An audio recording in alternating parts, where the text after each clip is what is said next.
The equitable estoppel doctrine precludes a person from retracting or contradicting a prior statement if someone else has reasonably relied on that statement to her detriment.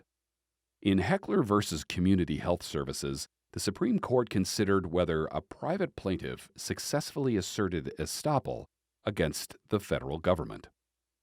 The federal Medicare program, administered by the Secretary of Health and Human Services, reimburses healthcare providers for the reasonable cost of services provided to program beneficiaries.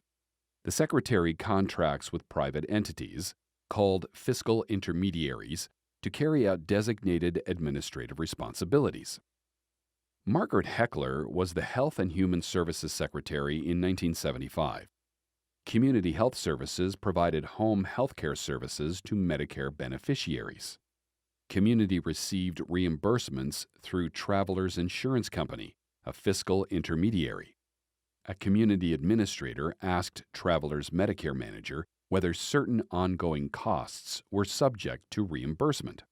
After Travelers orally verified that those costs were reimbursable, community requested and received reimbursement. For multiple years, community continued to obtain reimbursement for these costs. Several times, Travelers verbally reconfirmed that the costs were reimbursable. The additional funds allowed community to expand its services greatly.